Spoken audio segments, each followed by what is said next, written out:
Is it not time for you to drink a cup of tea and eat something, Melanie, my love?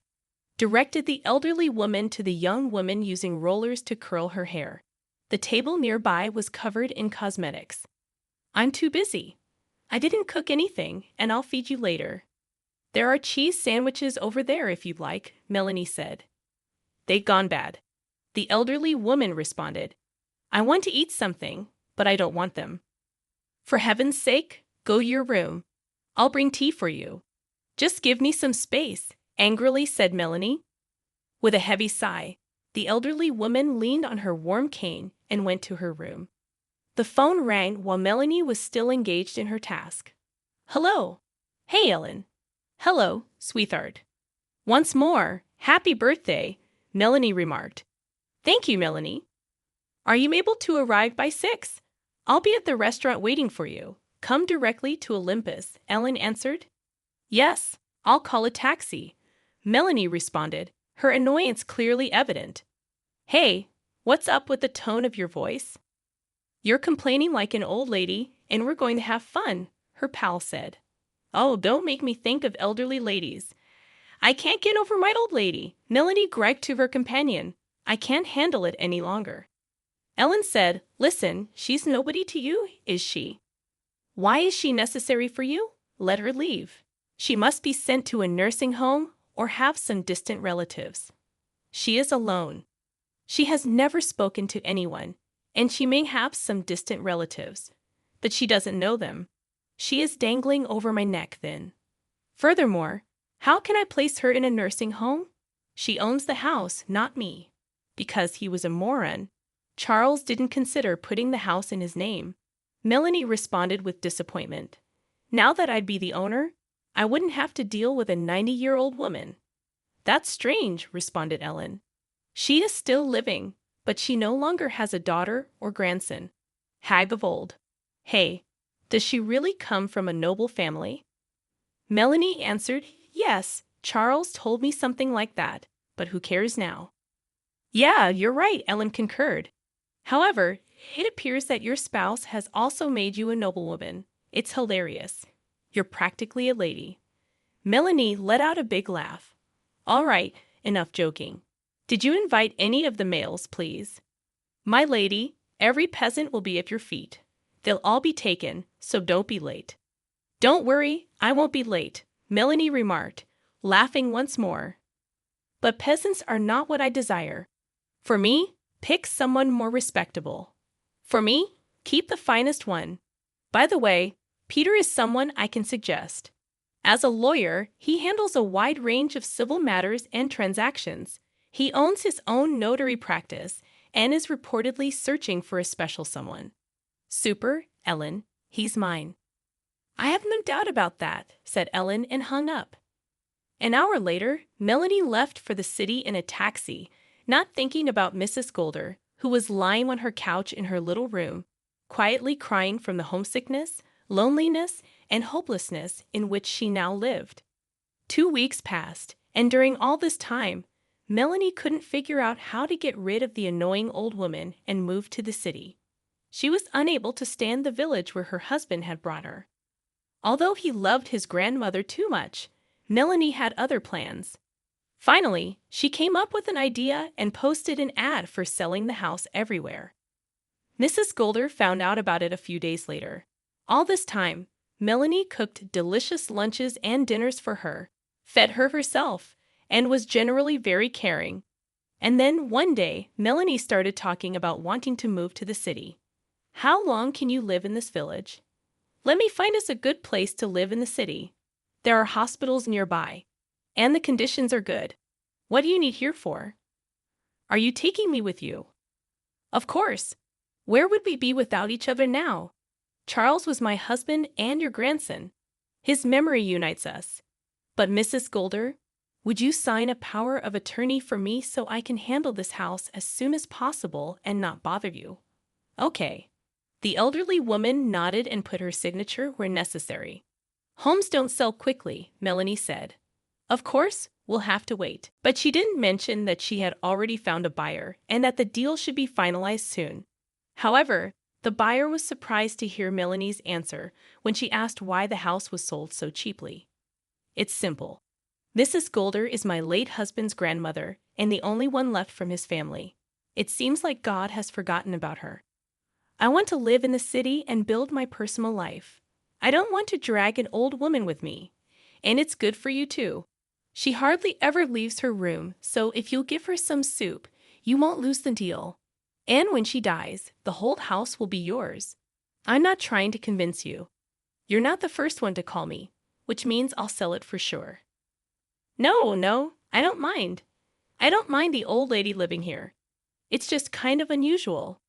By the way, does she know the terms of the sale? Of course, she does. What's your name? Rebecca. All right, Rebecca. Let's not get emotional and talk too much. Yes or no? Yes. All right. Tomorrow I'll come, we'll sign everything, and you can move in. Okay. It's a deal. Early the next morning, Melanie left for the city, telling Mrs. Golder that she was going on business. And when will you be back? Asked the elderly woman. I don't know. Melanie shrugged her shoulders and left, closing the door tightly behind her. Mrs. Golder, who had been dozing, was awakened by children's voices well past noon. She opened her eyes and saw a boy about 5 years old before her. Are you our grandmother now? He asked. My name is Alex, and this is my brother Nolan. Our sister, Lisa, is with our mom. She's little. Not understanding anything, the elderly woman sat up and rubbed her eyes. How can I be your grandmother? Who are you? And how did you get here? We bought you, declared Alex. So you're ours now.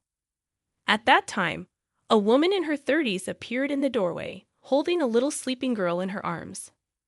Hello, my name is Rebecca. Has Melanie told you about me? No. Mrs. Golder shook her head. Oh, I see. Well, we'll have a long conversation, Rebecca said, turning to her sons. Alex, Nolan, stay in the next room, please. I need to speak with this elderly lady. All right, the boys agreed and ran out of the room. Rebecca then explained who she was and how she had bought the house. The elderly woman listened carefully and shook her head. So that's how it is. Melanie got rid of the burden and passed it on to you. And what about you? Rebecca smiled and replied, We'll live together, if you don't mind, of course. You see, I have nowhere else to go with my kids. If you send us away, we'll end up on the street. Oh, no, honey, you don't have to go outside. I can see you're being kind. Maybe it's better this way. Strangers are sometimes better than close family. Rebecca stroked the old woman's wrinkled hand and sighed softly. Don't worry, daughter, Mrs. Golder said finally to Rebecca. I live quietly and don't disturb anyone. I have my own room, so you won't hear me. But what I'll ask of you is to prepare food for me. I'll give you my pension for groceries and cooking, too. Do you agree? Agreed. We'll buy food together, and I don't need payment for cooking. It's silly even to suggest that. Don't worry, everything will be fine. I think so, too. Now call your boys. I want to meet my so-called grandchildren. Rebecca sighed with relief and smiled.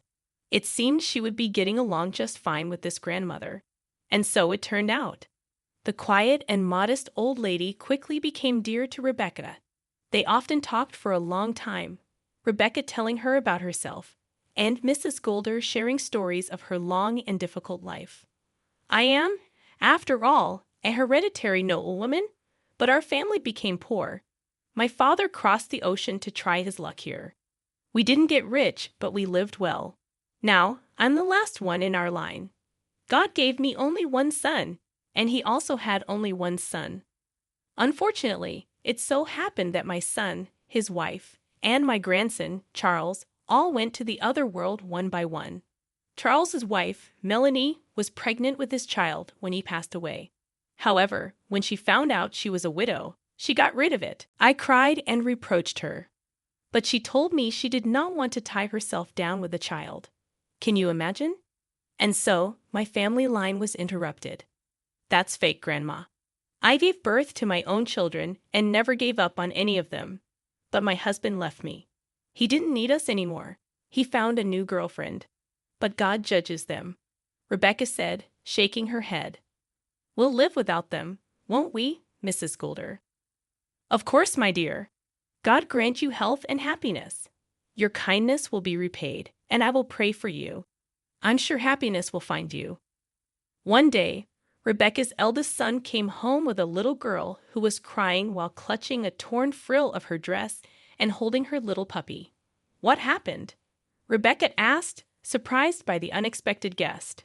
Mum, I was playing outside when I saw her running, followed by dogs. I grabbed a stick and went after them, and then she ran to our house. Her name is Kelly, the boy explained. Dear, were you scared? Rebecca asked. Yes, very much, Kelly replied. Where do you live? And where are your parents? Rebecca asked.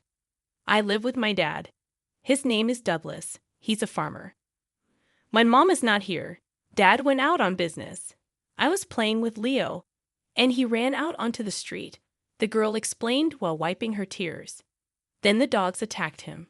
Leo ran away, and I followed him. The stray dogs chased me, and that's when your Nolan saved me.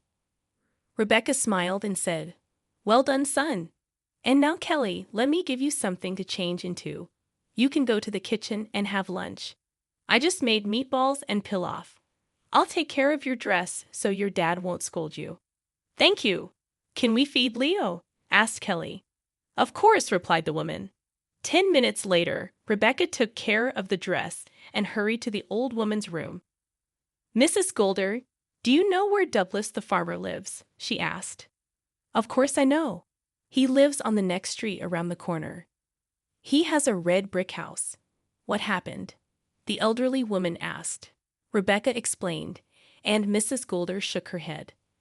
What a disaster for him and his restless wife. Douglas is a very good man, but his wife, Patricia, was a loose woman. He loved her madly, but she married him to get back at her city lover. That man abused her and left her, but Douglas picked her up.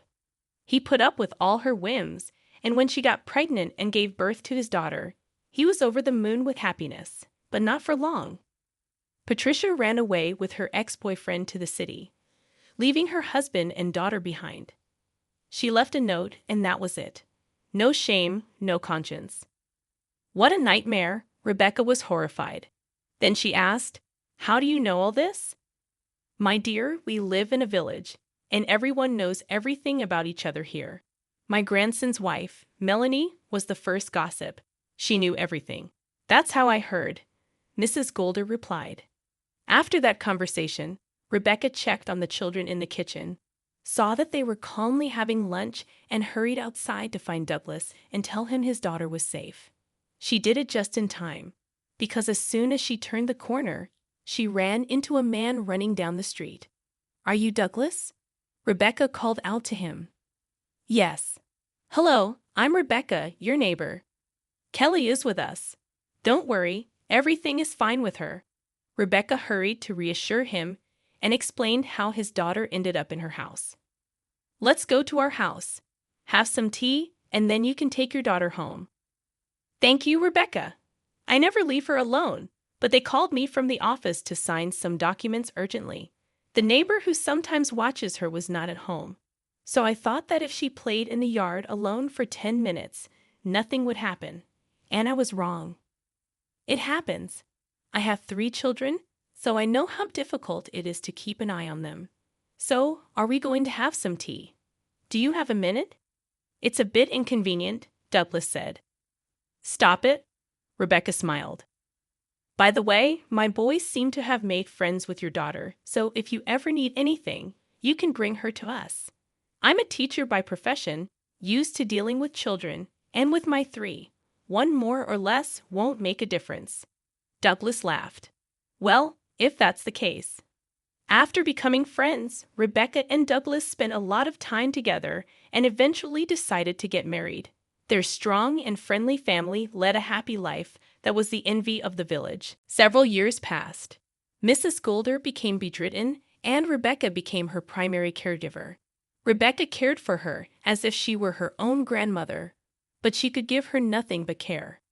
Douglas, I'm so worried about Mrs. Golder, Rebecca said to her husband one day. We've spent so many years together. She's a wonderful old lady, and I cannot imagine how we will live without her." But what could Douglas say to that? He only hugged his wife and held her tightly against him. One day, Mrs. Scudder called Rebecca over and weakly pointed to a chair. "I'm dying, my dear," she said, "but don't cry. I'm old and tired of living. Thank you for brightening up my old age. I was afraid that Melanie would kill me or put me in a nursing home. And then God sent you." "Come on, Grandma." Rebecca tried to comfort Mrs. Scudder. "Don't interrupt me. Wait. Do you remember when I told you that I was a hereditary noblewoman? It's true, but I have a secret that no one knows about. I wanted to take it to my grave, but I feel grateful to you. You have young children, and Douglas's daughter is counting on you. You need money. In short, I inherited some jewelry from my grandmother. I rarely took anything from there, only when I was really in trouble and for my son's funeral. There's a floorboard in the basement under the shelves. Lift the third board, and you'll see everything. I wish happiness to you, my dear." Rebecca pressed her hand to her mouth and shook her head. "Grandma, you could have sold it and been treated at the best hospitals." Mrs. Scudder laughed softly, then sighed. "What are you talking about, my daughter? How old am I? No matter what treatment you get, you have to die. My loved ones are waiting for me up there in heaven. I dream about them all night. But you live, sweetheart, and thank you for everything. God gave me peaceful years in the end.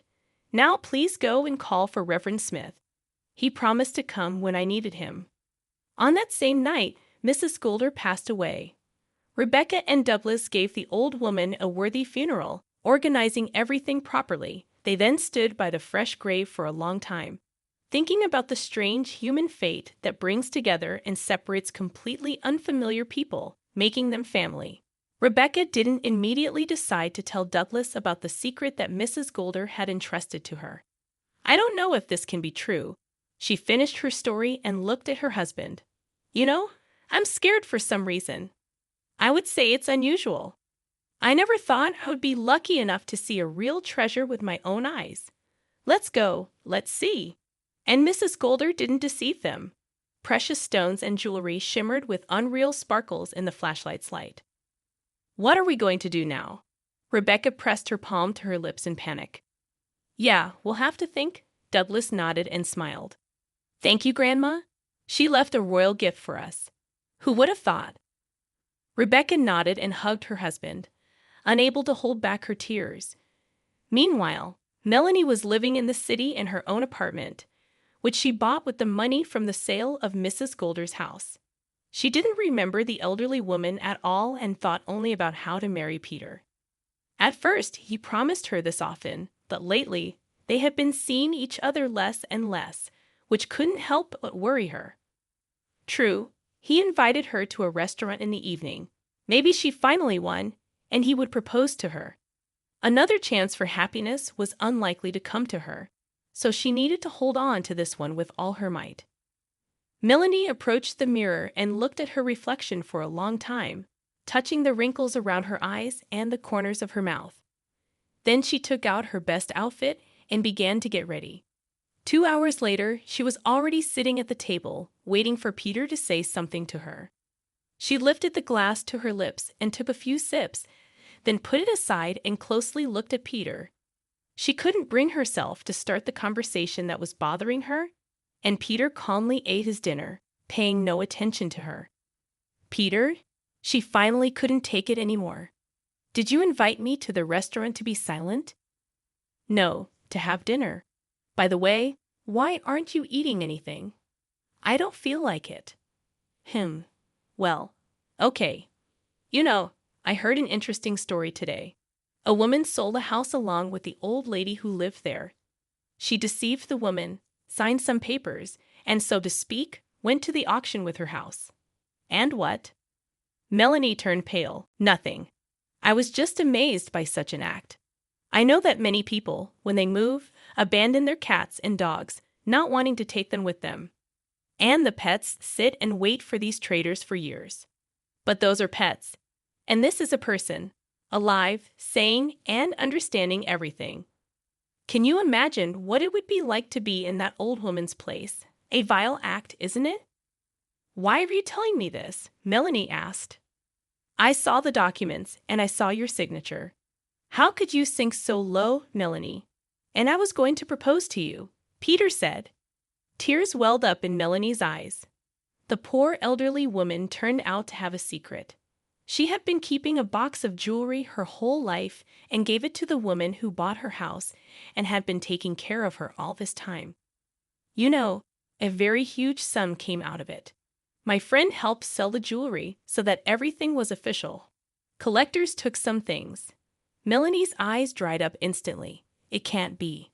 No, I heard that Mrs. Golder had something, but I thought it was all a lie. Where is Mrs. Golder now? She's been gone for 6 months. But you can't claim the inheritance. Everything was registered to that woman. Oh, Sue, I'll prove it. Melanie flared up. You're not only angry, but also stupid. Peter stood up and threw the crumpled napkin on the table. Don't call me again. I'm leaving for the Emirates in a week. I have business there, and I'll also take a break. And this is your ticket. Melanie raised her head and smiled, but Peter slowly tore up the ticket and grinned. Goodbye, dear. Clasping the scraps of paper in her fingers, Melanie looked at her hands for a long time and tried to calm her trembling. She wanted to take everything from this life, but she lost everything. She left the restaurant with slow steps and went down the dark alley, where no one was waiting for her.